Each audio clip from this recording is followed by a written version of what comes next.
The bartender called him old man without thinking, and the sound that came out of him was so loud and raw it startled everyone within 10 feet. Mira Matheson froze mid-pour, whiskey splashing over the rim of the glass. The man at the bar was doubled over, one hand pressed to his chest like he'd been struck, and the laughter kept coming, helpless and strange and somehow ancient. It didn't sound like a laugh that belonged in a sleek rooftop bar in the middle of Manhattan. All glass walls and ambient lighting. It sounded like something that had been locked away for centuries and finally broke free. When he straightened, his eyes were wet, not with tears, exactly. More like his body had forgotten how to process joy and was making a mess of the reintroduction. "Did I say something funny?" Mira asked carefully. She set the bottle down and slid a napkin toward the spill. The man looked at her. Really looked. Like he was seeing her for the first time, despite sitting at her bar for the last hour. He was striking in a way that made people uncomfortable. Too pale, too elegant, too still when he wasn't moving. His hair was white blonde and pulled back from a face that could have been carved from marble. Sharp cheekbones, a mouth that looked like it had forgotten how to smile until just now, and eyes so light they were almost colorless. "You did," he said. His voice was accented, something old world and unplaceable. "I cannot remember the last time anyone dared." Mira raised an eyebrow. "Dared to call you old? Dared to joke with me at all?" He picked up his glass, some expensive scotch he'd ordered without looking at the menu. "What is your name?" "Mira." She wiped down the bar, keeping her movements casual. "And you are?" "Percival." He paused. "Percival Záhradník." "That's a mouthful." "It is very old." "Like you?" She grinned, testing. His mouth twitched. Not quite a smile, but close. "Precisely." Something about him made her skin prickle, some instinct that whispered danger, even as her rational mind cataloged him as just another wealthy eccentric who liked rooftop bars at midnight. She worked in Manhattan long enough to meet every flavor of strange. This one just happened to look like he'd walked out of a Gothic painting. "So what brings you up here, Percival?" She leaned against the bar, ignoring the other customers for a moment. They could wait. "Business, pleasure, brooding dramatically at the city skyline?" "The latter," he admitted. "I've been doing a great deal of brooding lately." "Yeah? What's eating you?" He tilted his head, studying her with an intensity that should have been creepy, but instead felt weirdly intimate. Ennui, tedium, the endless repetition of existence.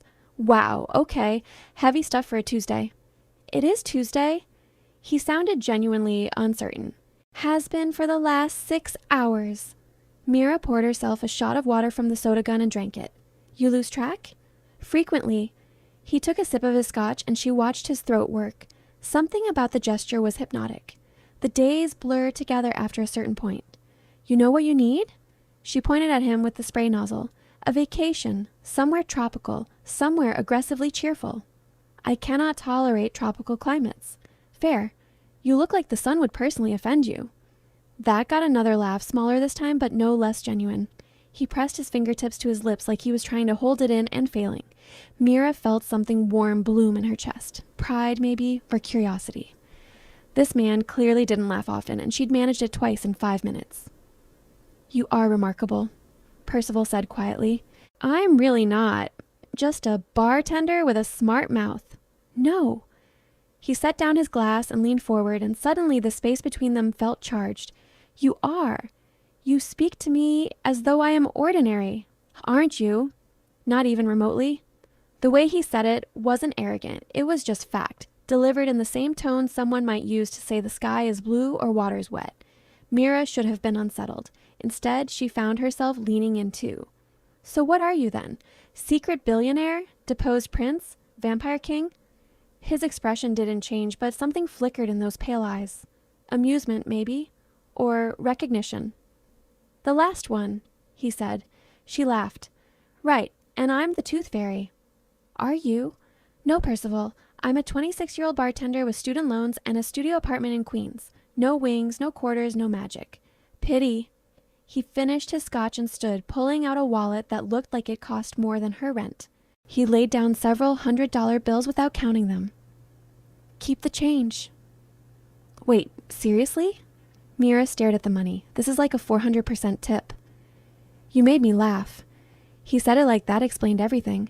Then he buttoned his coat, all elegant lines and expensive fabric, and turned toward the exit. Will you come back? The question slipped out before Mira could stop it. Percival paused, looked back over his shoulder. Would you like me to? Yeah, she said honestly. I would. Then I will. He left, and Mira stood there with a handful of hundreds and the strangest feeling that her life had just tilted sideways. The next night, Percival returned. Mira spotted him the moment he stepped off the elevator. He moved like liquid shadow, all grace and controlled power, and people unconsciously cleared a path for him. Tonight, he wore all black, which somehow made his pale hair and paler skin even more pronounced. "Old man," she called, grinning. "Back for more abuse?" He slid onto the same stool as before, and this time the smile came easier. "It would seem I am." "What can I get you?" "Surprise me." Mira considered him, then started mixing. She made something complicated and ridiculous, all citrus and fire, and a tiny umbrella on top, because why not? When she slid it across the bar, Percival looked at it like it might bite him. "This is absurd," he said.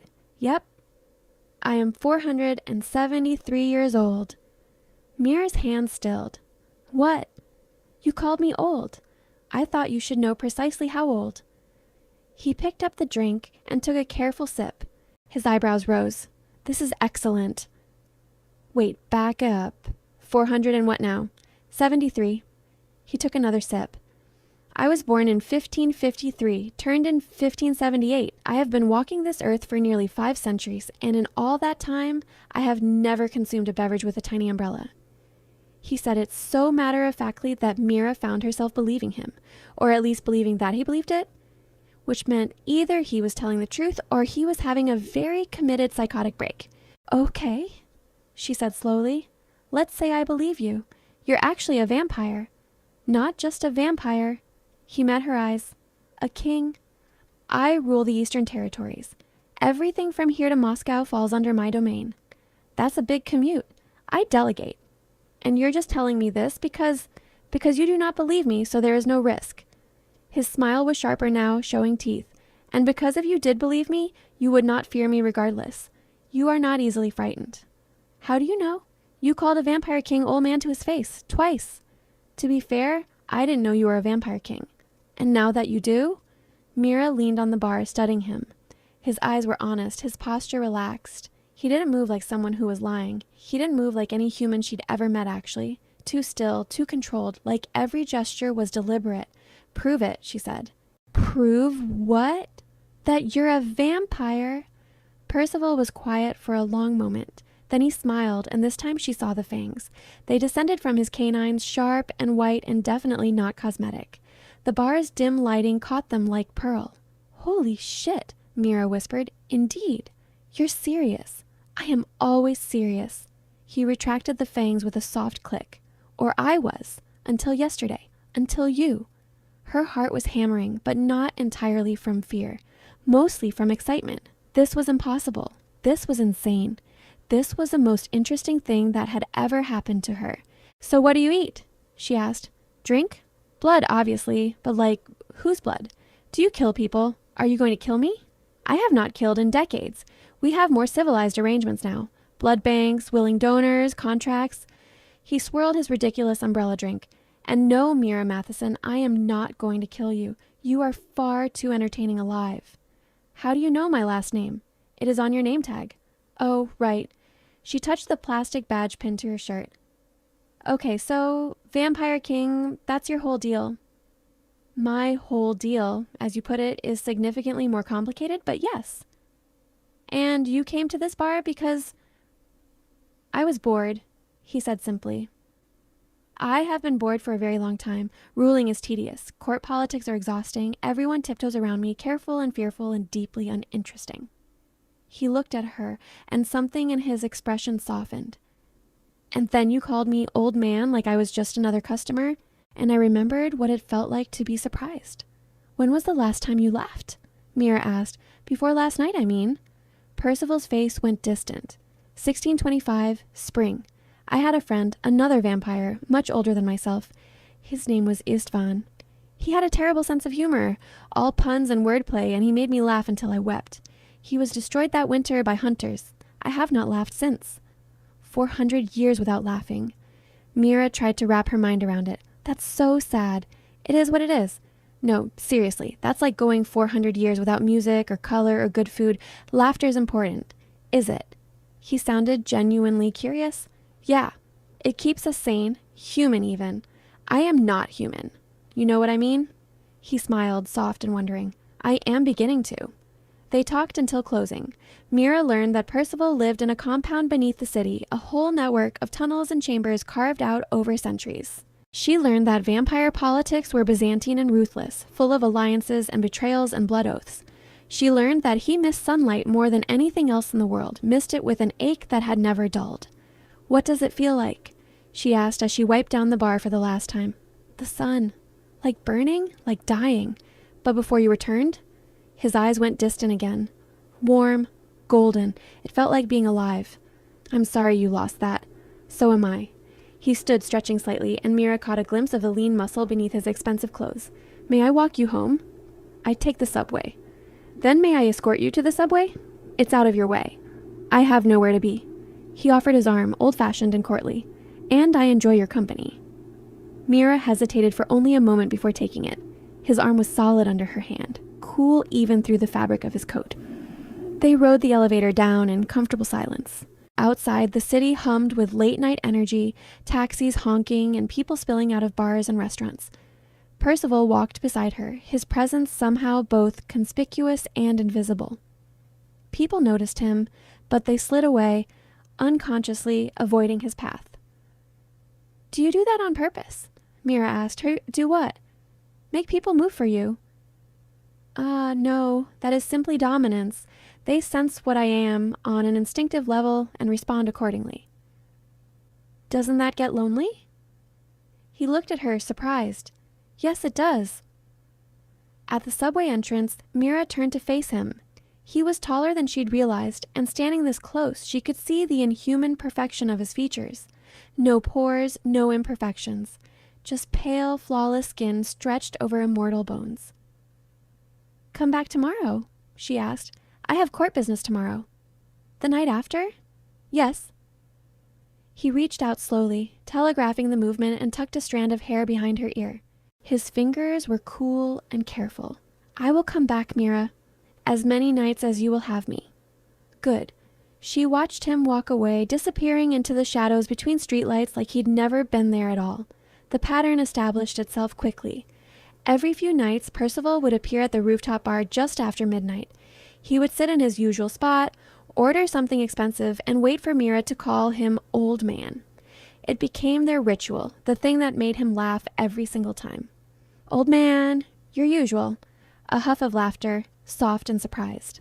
I am beginning to think you enjoy tormenting me. I really do. The other bartenders noticed. How could they not?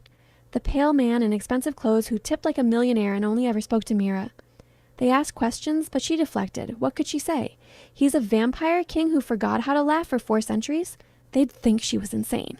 2 weeks in, Percival brought her a gift. A book, leather-bound and ancient, filled with illuminated manuscripts. This is from 1490, he said, setting it carefully on the bar. I thought you might appreciate it. I can't accept this. Mira stared at the book, almost afraid to touch it. This belongs in a museum. It belongs with someone who will value it. I have dozens. I have had them for so long they have ceased to mean anything. He pushed it toward her. Please, let me give you something that matters. Why? The question came out smaller than she intended. Because you gave me back my laughter. That is worth more than any number of old books. Mira carefully opened the cover. The pages were yellowed but intact, the illustrations breathtaking. Thank you, she whispered. This is incredible. You are welcome. He ordered his drink, something simple tonight, and they fell into easy conversation. She told him about her life, boring human stuff, college and student debt, and the endless grind of New York rent. He listened like every word mattered, his attention complete and unwavering. Do you regret it? He asked at one point, about the mundane nature of mortality. Sometimes, she admitted, but mostly I think it makes things matter more, you know? If I only get 80 or 90 years, I have to make them count. And how do you make them count? I don't know yet. I'm still figuring it out. She looked at him, at the ancient creature wearing a mortal face. How do you make eternity count? I do not, he said quietly. That is the problem. I simply exist, night after night, century after century, surviving but not living. That's bleak. It is honest. When did it get like this? Mira asked. You said you laughed once, a long time ago. When did you stop living? Percival was silent for so long she thought he might not answer. When he finally spoke, his voice was raw. Istvan was not the first friend I lost. He was simply the last one I allowed myself to have. Before him, there was Catalin. Before her, Thomas. Before him, Marie. I have watched everyone I cared about die or be destroyed. Humans age and wither. Vampires grow reckless or political or hungry, and they are eliminated. After Istvan, I decided it was easier not to care. Not to laugh, not to love, not to hope, just to rule. That's not living, Mira said. That's just waiting to die. I cannot die, not easily. You know what I mean. He nodded. I do. And you are correct. I have been waiting in a sense, for something to change, for some reason to feel again. And did you find it? He looked at her, and his eyes were full of something fragile and fierce. I believe I did. Mira's breath caught. She knew that look. She'd felt that same feeling building in her chest for the last 2 weeks, the warmth and excitement and terror of falling for someone impossible. Percival, she started, you do not need to say anything. He stood, graceful and controlled. I am aware of what I am, what this is, the gulf between us. I don't care about the gulf. You should, but I don't. She reached across the bar and caught his hand. It was cool and strong, his fingers closing carefully around hers. I like you. I really like you, and I think you like me too. I do. The words seemed pulled from somewhere deep, more than is wise, more than is safe. Safe for who? For you. My world is dangerous, Mira. Court politics are vicious. If they knew I cared for you, they would use you against me without hesitation. So we're careful. It is not that simple. Then we make it simple. She squeezed his hand. I'm not afraid, Percival, and I'm not fragile. I'm stronger than I look. I know you are. He raised her hand to his lips and pressed a kiss to her knuckles, old-fashioned and devastating. That is what terrifies me. But he kept coming back. Every few nights, like clockwork, appearing at her bar with that same startled laugh when she called him old man. And every time, the connection between them deepened. One night, he brought her to his compound. She'd asked to see it, curiosity overwhelming caution, and he'd agreed with obvious reluctance. The entrance was hidden beneath an antique shop in Soho. Percival led her through a back room, down a flight of stone stairs that seemed to go on forever, and finally into a vast underground chamber. Myra stopped breathing. It was beautiful. Not in a grim, Gothic way, but genuinely beautiful. Soaring ceilings carved from living rock, illuminated by thousands of candles and soft electric lights. Tapestries hung on the walls centuries old. Furniture that looked like it belonged in palaces, and everywhere vampires. They moved through the space with inhuman grace, all pale skin and elegant features. Some wore modern clothes, others period dress from various centuries. All of them stopped and stared when Percival entered with a human on his arm. Ignore them, Percival said softly. They are rude, but not dangerous. Are you sure about that? Mira watched a female vampire watch her back, eyes glowing faintly in the candlelight. I am king. They would not dare harm what is mine. Is that what I am? Yours? He looked at her, and something heated flickered in his expression. Would you like to be? Maybe. Her heart hammered. Depends on what that means. Protection, devotion, everything I'm capable of giving. He led her deeper into the compound, past curious stares and whispered conversations. I have not claimed anyone in a very long time, Mira. I am out of practice with courtship. You're doing fine. His chambers were at the heart of the compound, a series of rooms carved from stone and furnished with obvious care. Books everywhere, stacked on tables and shelves on the floor. Art on the walls, priceless and varied. A bed that looked like it had been stolen from a Renaissance palace. This is where you live? Mira turned in a slow circle, taking it in. This is where I exist, he corrected. I have not truly lived anywhere in a very long time. It's incredible. It is a tomb. He said it without bitterness, just fact. A beautiful tomb, but a tomb nonetheless. Mira walked to one of the bookshelves and ran her fingers over the spines. Some were in languages she didn't recognize, others so old the titles had worn away. You've collected all this? Over the centuries, yes. Knowledge, art, beauty. I thought if I surrounded myself with these things, I might remember what it felt like to value them. He stood behind her, close enough that she could feel the coolness radiating from his body. It did not work. And now? Now I'm remembering. He touched her shoulder, gentle and questioning. You make me remember, Mira. She turned into him, and suddenly they were inches apart. His eyes were so pale they looked silver in the candlelight, and she could see her own reflection in them. Can I kiss you? She asked. I should say no. But will you? No. He cupped her face in both hands, careful and reverent. I am not strong enough to deny this, to deny you. The kiss was cool and careful and devastating. His mouth was soft, his fangs retracted, and he kissed her like she was something precious. Like he was afraid she might break or disappear. Mira pressed closer, rising on her toes to deepen the kiss. Percival made a sound low in his chest, something between a groan and a growl, and his arms came around her waist. When they finally broke apart, both of them were breathing hard. Well, Mira was breathing hard. Percival didn't breathe unless he was talking. That was, she started, yes. Can we do it again? He laughed, that same startled bark of joy, and kissed her again. They spent hours in his chambers, talking, kissing, exploring the careful boundaries of what this could be. Percival was restrained but passionate, his touch always controlled but never cold. He showed her centuries of treasures, told her stories about the origins of paintings and sculptures, and listened with complete attention when she told him about her ordinary human life. I need to tell you something, he said eventually. They were curled together on his massive bed, Mira tucked against his side despite the coolness of his body. About my court. Okay. They have noticed my absences, noticed my mood. He ran his fingers through her hair, repetitive and soothing.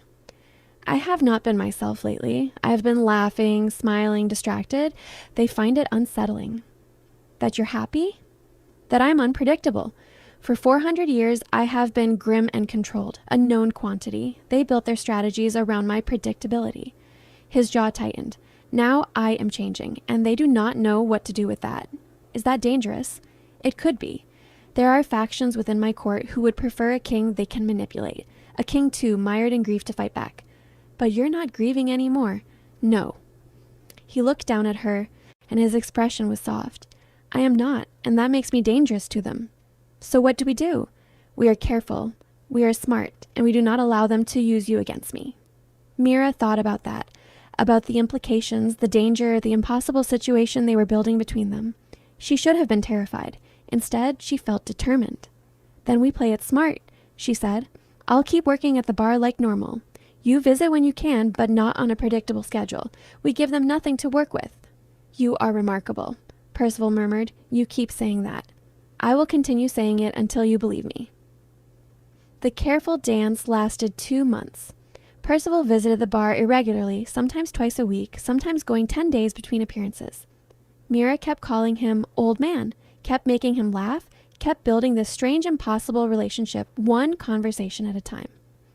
She learned more about his life, about the politics of vampire society, the territories and treaties and blood feuds, about his responsibilities as king, the endless stream of disputes and decisions and diplomatic necessities, about the loneliness of immortality, the way everyone around him treated him like a throne instead of a person.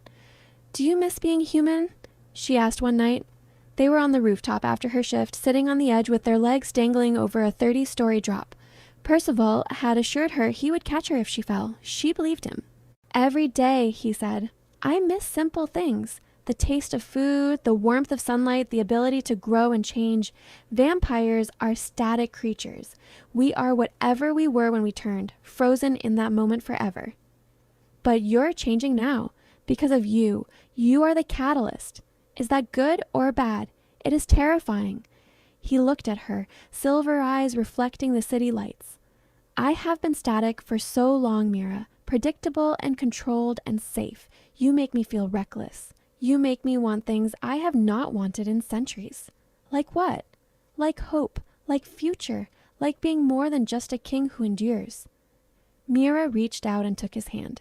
His fingers laced with hers automatically, cool and strong. I'm falling in love with you, she said quietly.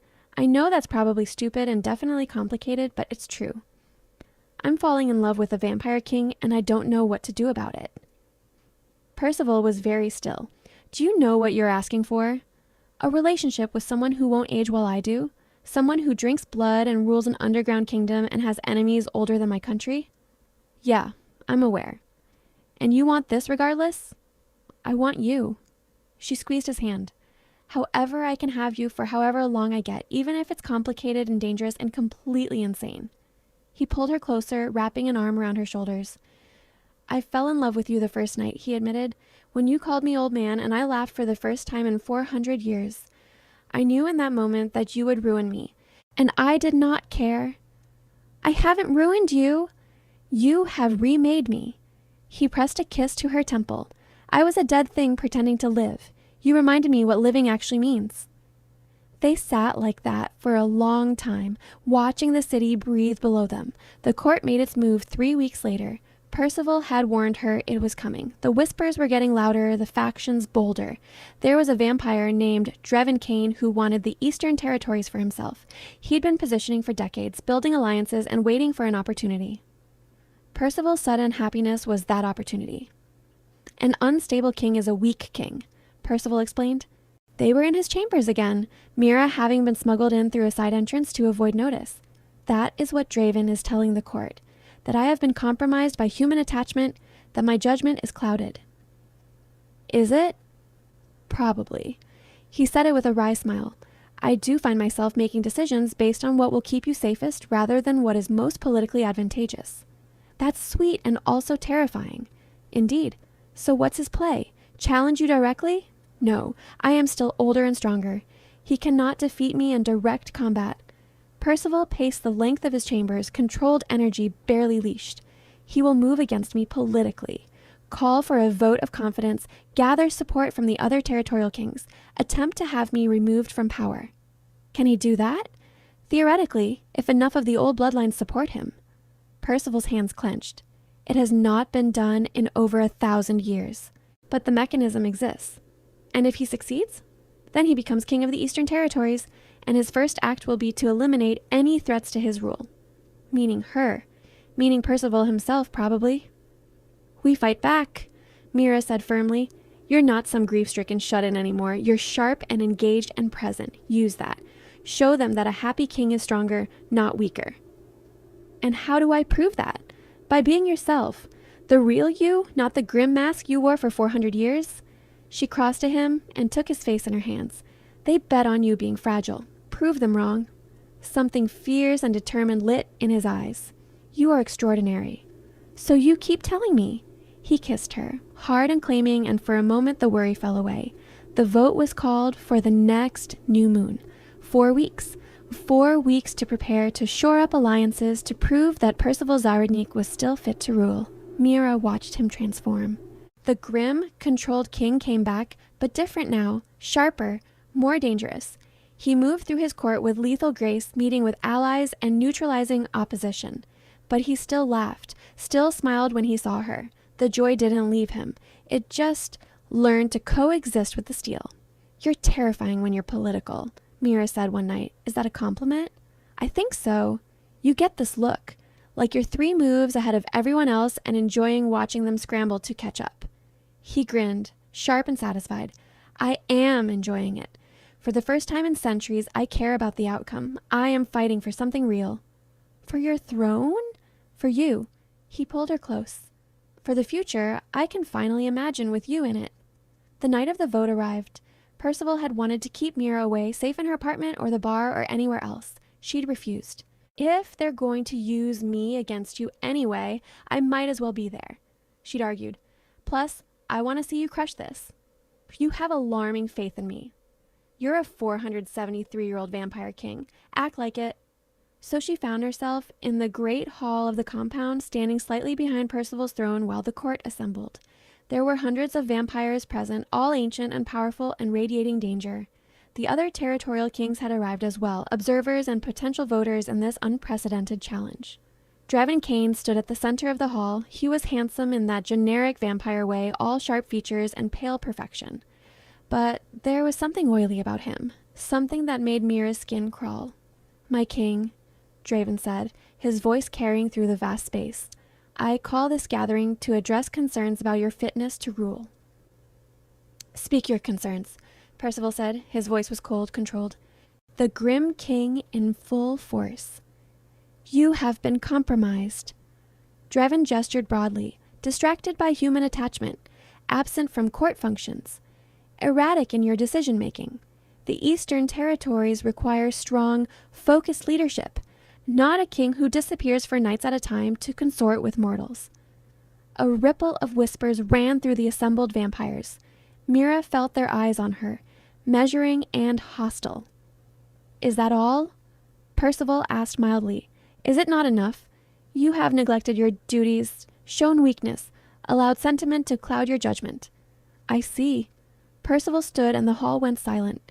His presence filled the space, ancient power radiating from him like heat. "Let me address your concerns directly, Draven Cain. Yes, I have been absent occasionally. Yes, I have formed an attachment to a human. Yes, I have been different." Draven smiled, triumphant. "I have been better," Percival continued, "more engaged, more present, more effective as a ruler. I settled the territorial dispute with the Western vampires in 3 weeks when it had been ongoing for 3 years. I negotiated a new blood bank contract that increased our supply by 40%. I eliminated the rogue vampires in the subway system that the court had been unable to address for 6 months. All of this in the last 3 months. All of this while compromised." The whispers shifted, uncertain now. "You think my happiness makes me weak?" Percival's voice dropped, dangerous and cold. "It makes me dangerous. For 400 years, I did not care if I survived. I endured because it was my duty. But I had nothing to fight for, nothing to protect. I was a king in name only, going through the motions." He stepped down from the throne, moving toward Draven with predatory grace. "Now I have something to fight for, someone to protect, a reason to not just endure, but to thrive. And you think that makes me weaker?" Draven held his ground, but Mira could see the fear creeping into his expression. "You have shown yourselves," Percival said to the court at large. "You grew comfortable with a king who was half dead, predictable, manageable. You could scheme and plot because you knew I would not care enough to truly oppose you. That ends tonight." He turned to face the assembled vampires, his presence overwhelming. "I am Percival Záhradník. I have ruled the Eastern Territories for 397 years. I am older and stronger than anyone in this hall. I have been a good king, even when I was a grief-stricken one, and I am still your king, unless someone wants to challenge me directly." Silence, heavy and absolute. "No?" Percival smiled, and it was a terrible thing. "Then the vote is unnecessary. Draven Cain has raised concerns and I have addressed them. This matter is closed." "The vote was called," Draven said desperately. "The other territorial kings will not override a functioning king based on the complaints of an ambitious underling." One of the other kings stood, an ancient vampire with silver hair and eyes like chips of ice. "I am Cormac of the Northern Territories. I have watched King Percival these last months with interest. He is correct. He has been more effective recently, not less. I see no cause to remove him." Another king stood, this one female. "I concur. King Percival has my support." One by one, the other territorial kings affirmed their support. Draven's face twisted with rage and humiliation. "You have failed," Percival said quietly. "Leave my court, Draven Cain. You are no longer welcome in the Eastern Territories. You cannot exile me for calling a vote. I can exile you for attempting a coup based on lies and manipulation. Be grateful I am showing you mercy." Percival's eyes glowed faintly, dangerous and absolute. "Go. Now, before my mercy expires." Draven left, followed by a handful of his supporters. The hall erupted in conversation, but Percival ignored it all. He turned back to his throne, to where Mira stood waiting, and the grim mask fell away. "Did I do well?" he asked quietly. She threw her arms around him, not caring about propriety or the watching court. "You were incredible." "I meant what I said. All of it." He held her close, burying his face in her hair. "You are what I fight for. You are my reason." "I love you," Mira whispered. 400-year gap and all. "I love you." He pulled back to look at her, and his eyes were warm, more than I have ever loved anything. Around them, the court watched, some with hostility, some with curiosity, but mostly with acceptance. Their king had chosen, and he had proven himself stronger for it. The feast afterward was loud and celebratory in a way Percival said was unprecedented. The court was laughing, drinking from crystalline glasses filled with donated blood, toasting their king's victory. Vampires who had been silent and careful for decades were suddenly animated, freed by Percival's display of strength. "This is strange," he murmured to Mira. They were seated at the high table, her at his right hand in a position of obvious honor. "I have not heard this much laughter in my court in centuries." "You set the tone," she said. "You stopped being grim, and they followed suit. Or they were waiting for permission to live again." He raised his glass to her. "Thank you." "For what?" "For calling me old man, for making me laugh, for reminding me that existence is meant to be more than mere survival." Mira clinked her glass against his. "Anytime." The celebration continued into the early morning hours.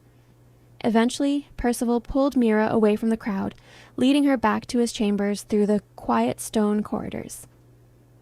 "I need to ask you something," he said once they were alone. "Okay." He took her hands, his expression serious.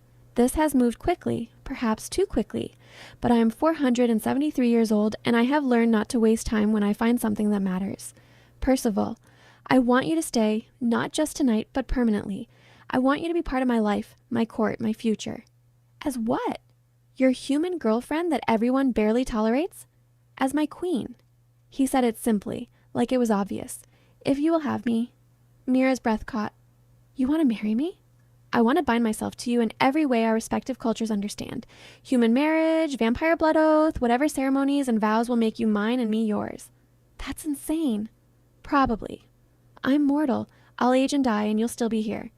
Then I will cherish every moment I have with you, however many or few." His grip on her hands tightened. "And if you wish it, if you truly desire it, I can offer you more time. The turning is not without risks, and I would never pressure you. But the option exists." She'd known this was coming, had thought about it during the long nights when Percival was dealing with court business and she was alone in her apartment. Immortality, the chance to stay with him forever, to become something other than human. "I need to think about it," she said honestly. "The turning part, but the marriage part, the staying part? Yes, absolutely yes." Percival exhaled something like relief crossing his face. "Yes, yes, you ridiculous old man. I will marry you." His laugh was pure joy, loud and unrestrained. He picked her up and spun her, graceful and effortless, and when he set her down, he was grinning like a fool. "I love you," he said. "My Mira." "I love you too, my Percival." They planned the wedding for 3 months out, long enough to do it properly, to invite the right people and navigate the complicated politics of joining a vampire king to a human bride. Percival insisted on human traditions as well as vampire ones. A white dress and vows in English, followed by blood oaths in the old language. Mira quit her job at the bar, though she insisted on working through her notice period properly. Her last shift was bittersweet. The other bartenders gave her a farewell party, confused about where she was going, but happy for her obvious happiness. "You're glowing," one of them said. "Seriously, whatever this new guy did for you, it's a good look." "He made me laugh," Mira said, which was true, just not the whole truth. Percival came to pick her up after her final shift, appearing in his usual spot at the bar just after midnight. "Old man," she said fondly, "right on time." He laughed, easy and warm. "I would not miss your final night. This place is where we met. Where I accidentally seduced a vampire king by mocking his age. Best decision you ever made." "Second best," she corrected. "Best was saying yes when you proposed." They left together, walking through the Manhattan streets hand in hand. Mira had mostly moved into the compound by now, her few possessions integrated into Percival's centuries of accumulation. It felt surreal and perfect at once. "Are you nervous?" Percival asked as they descended into the tunnels. "About the wedding?" "A little. Meeting your entire court in a formal setting is intimidating." "They will adore you. I will accept nothing less." "Very kingly of you." "I have my moments." The wedding itself was beautiful and strange. The great hall was decorated with thousands of candles and white flowers that Percival had sourced from somewhere despite them being out of season. The court assembled in full formal dress, which for vampires meant everything from medieval gowns to modern tuxedos depending on when they'd been turned. Mira wore a white dress that had been custom made, something elegant and simple that didn't try to compete with vampire grandeur. She carried white roses and walked down the aisle alone, her human family having been told she was eloping abroad, safer than trying to explain the truth. Percival waited at the altar in all black, his white hair loose around his shoulders. He looked like something from a fairy tale, beautiful and dangerous and entirely hers. The human ceremony was brief.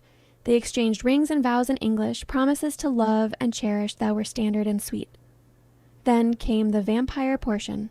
An ancient vampire named Helena, one of the territorial kings, presided. She spoke in a language Mira didn't recognize, something old and harsh sounding. Percival responded in kind, his voice strong and clear. Then came the blood oath. Percival had explained it beforehand, an exchange of blood that would bind them on a level deeper than human marriage, not enough to turn her, just enough to tie their lives together in a way vampire society would recognize. Helena handed Percival a small silver knife. He drew it across his palm without hesitation, then did the same to Mira's. She didn't flinch. Their hands clasped, blood mixing between them, and Percival spoke words in that ancient language while holding her gaze. "I bind my life to yours," he translated softly, just for her. "Your joy is my joy. Your pain is my pain. Until time ends, or we choose otherwise, we are one." "I bind my life to yours," Mira repeated, trying to mimic the sounds of the old language. "Your joy is my joy. Your pain is my pain. Until time ends, or we choose otherwise, we are one." Power rushed through her, electric and overwhelming. For a moment, she could feel Percival's emotions as clearly as her own. His love, fierce and protective, his joy, bright and unfamiliar, his determination to keep her safe. Then it settled into a warm presence at the back of her mind, not intrusive, just there. A connection that would let them find each other anywhere, know each other's well-being always. "We are bound," Helena announced to the court. "Percival Záhradník, king of the Eastern Territories, and Mira Matheson, now Mira Záhradník. Recognize them and honor their union." The court erupted in applause and cheering. Percival pulled Mira into a kiss, deep and claiming, and she felt his joy double through their new bond. "My wife," he murmured against her lips. "My husband," she replied, testing the words. The feast afterward was even more elaborate than the victory celebration. The court was determined to honor their new queen, and gifts piled up at the high table, ancient treasures, modern luxuries, promises of loyalty and protection. Mira sat beside Percival and watched her new people celebrate. They were strange and dangerous and inhuman, but they were also joyful in a way Percival had told her they hadn't been in centuries. The court was coming back to life alongside their king. "What are you thinking?" Percival asked. "That I called you old man as a joke 3 months ago, and now I'm married to a vampire king. My life got weird fast." He laughed, that same bright sound that had started all of this. "Do you regret it?" "Not even a little bit." They talked late into the celebration, Percival introducing her to various members of the court properly. They were cautiously welcoming, these ancient creatures, curious about the human who had changed their king so completely. One vampire in particular, a woman named Elise, who had been at court for nearly as long as Percival, pulled Mira aside. "You brought him back," she said quietly. "I knew him before. Centuries ago when he was young, he was different then. Lighter. More like he is now." Her eyes were sad. "We thought we had lost that version of him forever. Thank you for proving us wrong." "I just made him laugh," Mira said. "That was enough. That was everything." Later, in their chambers, Percival and Mira lay tangled together in his massive bed. The celebration had finally wound down around dawn, the court dispersing to their own rooms or hunting grounds. "I have been thinking," Percival said. His fingers traced idle patterns on her skin. "About what you said before, about mortality." "Yeah?" "I meant what I told you.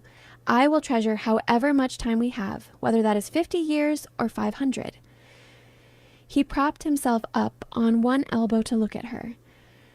"But I would be lying if I said I did not hope you would choose to turn eventually.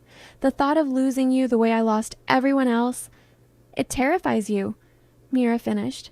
"Yes." She'd been thinking about it too, weighing mortality against forever, humanity against whatever she would become as a vampire. It was an impossible choice, made slightly less impossible by love. "I don't want to turn right away," she said slowly. "I want time as a human with you, to experience this from my side first." "Of course. But eventually? Maybe in a few years or a decade." She met his eyes. "I think I would want that, to stay with you, to not leave you alone again." Something fierce and grateful crossed his face. "You are certain?" "As certain as I can be about something this huge. Ask me again in 5 years and I might have a better answer." "I will ask you as many times as it takes." He kissed her softly. "And if you change your mind, if you decide you want a human life and a human death, I will understand." "Liar." "I will try to understand," he amended, "and I will treasure the time we had regardless." Mira pulled him closer, feeling his cool skin against hers, the subtle thrum of their bond in the back of her mind.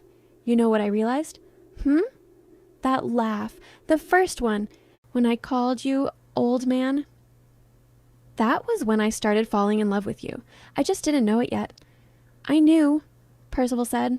"I felt something shift in that moment, like the world had tilted and suddenly there was color and sound and possibility again. Poetic." "I have had 400 years to practice poetic." She laughed and felt his answering joy through their bond.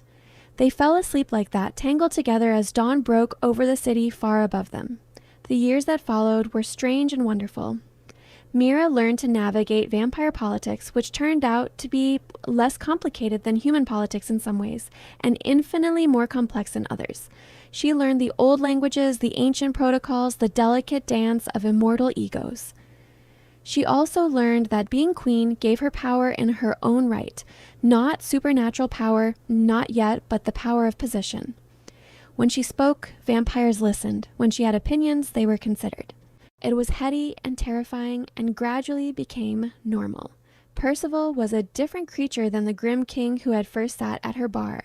He laughed frequently now, smiled easily, moved through his court with confidence tempered by joy instead of by ancient grief. The change in him rippled outward. The court became livelier, more vibrant, less like a mausoleum, and more like an actual society. "You remade him," Elise told her one day. They had become friends, the ancient vampire and the young human. "And in remaking him, you remade all of us." "I just loved him." Mira said that was enough. 5 years after their wedding, Mira brought up the turning again. They were in their chambers, Percival reading some ancient text while Mira worked on her laptop. She'd started taking online courses in history and political science, figuring if she was going to be queen of vampires, she should understand governance properly. "I've been thinking," she said, "a dangerous pastime." He looked up from his book, smiling. "About what we discussed, the turning." His smile faded, replaced by careful attention. "Yes? I think I'm ready, not immediately, but soon, in the next year or so." She closed her laptop and turned to face him fully. "I want forever with you, Percival. However complicated and strange it gets, I want that." He set his book aside and crossed to her, kneeling in front of her chair. "You are absolutely certain. There is no going back once it is done." "I know. And yes, I'm certain." "Then we will prepare. The turning is dangerous and painful, but I will be with you every moment. I will make it as safe as possible. I trust you." He kissed her, deep and reverent. "I love you, my Mira, my queen, my everything." "I love you too, old man." He laughed, warm and bright, and pulled her into his arms. The turning happened 8 months later. They prepared carefully, Percival consulting with the oldest vampires in his territories about the safest methods. Mira underwent medical tests to ensure she was healthy enough to survive the process. They set a date and told the court, which responded with mixed curiosity and approval. The night itself was terrifying and transcendent. Percival's venom burned through her veins like liquid fire, stopping her heart and remaking her from the inside out. She died in his arms, and for 3 days her body rebuilt itself into something new. When she woke, everything was different. Colors were sharper, sounds were clearer.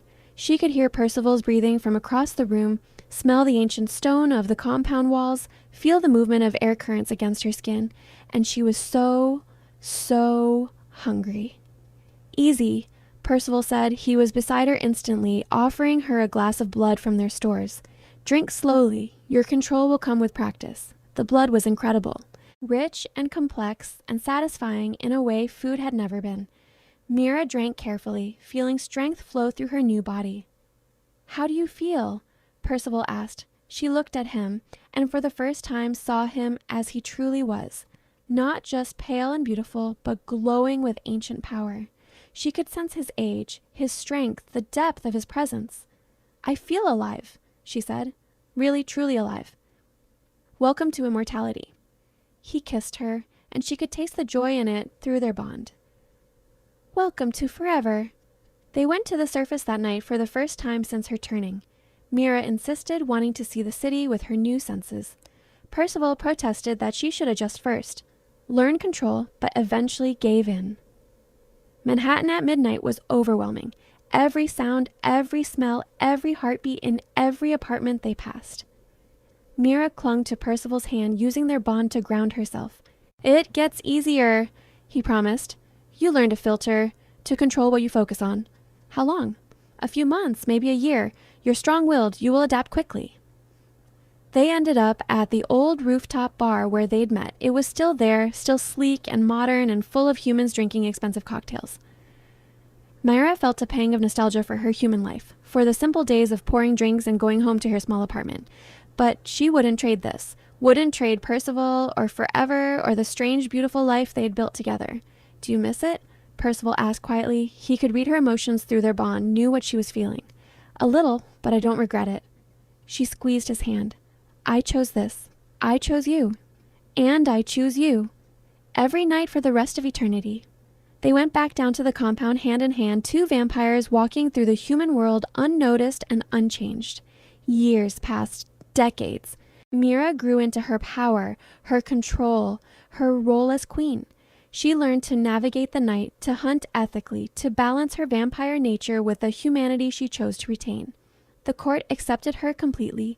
These ancient creatures who had watched her transform from human curiosity to one of them.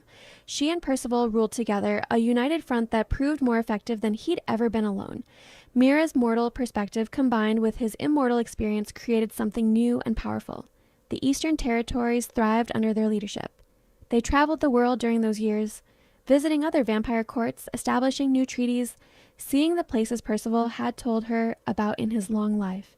Mira saw sunrises and sunsets through windows, unable to experience them directly, but grateful for the sight. She missed the sun, but didn't mourn it.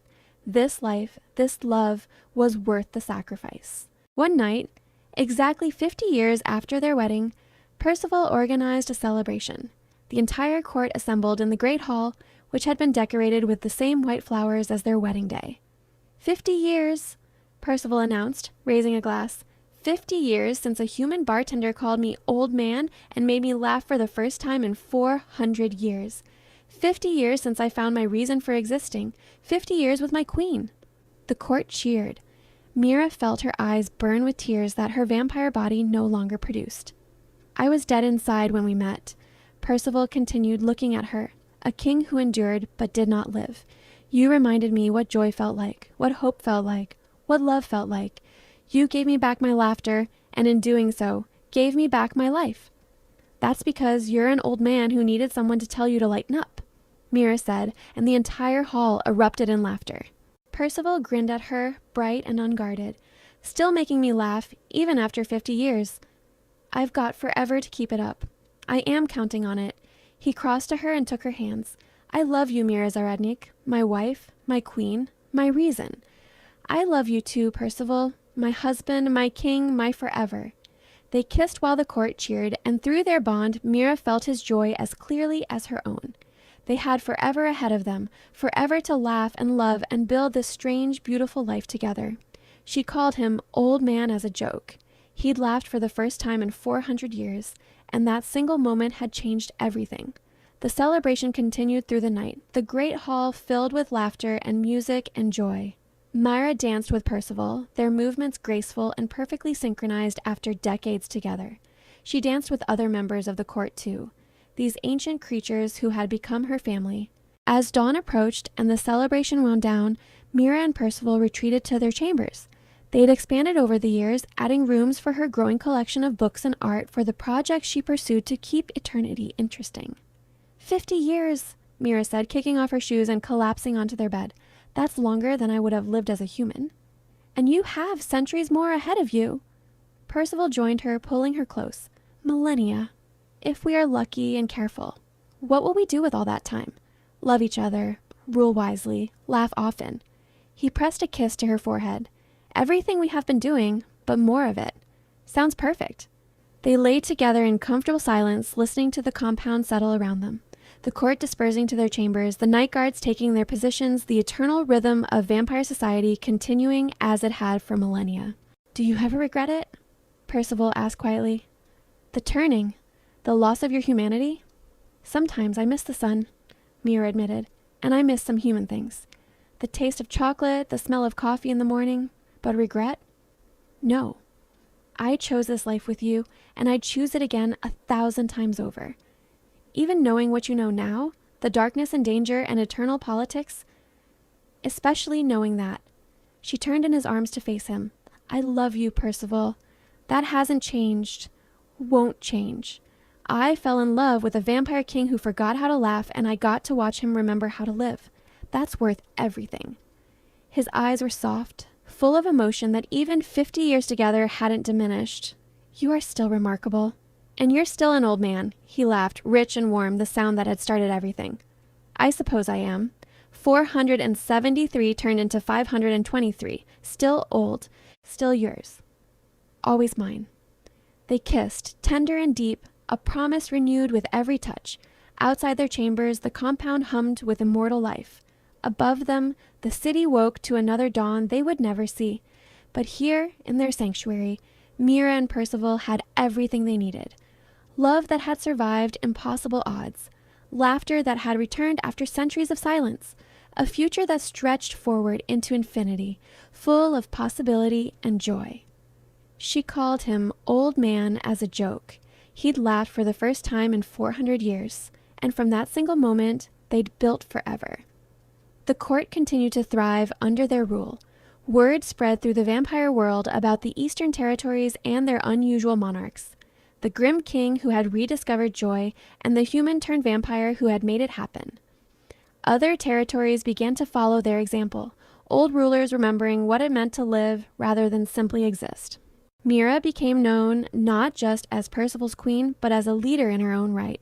She established new protocols for ethical feeding, created programs to help newly turned vampires adjust, and built bridges between vampire society and the carefully managed human allies who knew about their existence. You are changing our world, Helena told her one night. The ancient vampire had become something like a mentor over the decades, making it better, more humane. I'm just doing what makes sense, Mira said. That is why it works. You approach everything with mortal practicality and immortal resources. It is a powerful combination. Percival watched Mira work with obvious pride and devotion.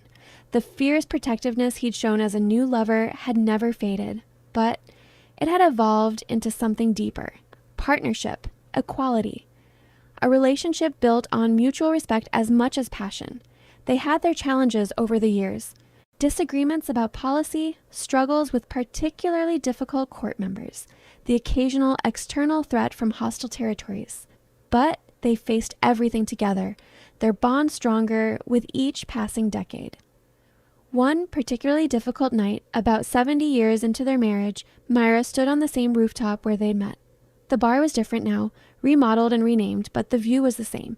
Percival found her there, knew through their bond that she needed space to think. What troubles you? he asked, standing beside her. I was thinking about who I was before, the human me. Mira stared out at the city. Sometimes I can barely remember her. That girl who poured drinks and worried about rent and thought vampires were just stories. Do you miss her? I miss her simplicity, her innocence. Mira looked at him. But I don't want to be her again. That girl couldn't have done any of this. Built this life, ruled this court, loved you the way you deserve to be loved. She loved me quite effectively, as I recall. She loved the idea of you. I love the reality, all of it, even the difficult parts. Percival pulled her close.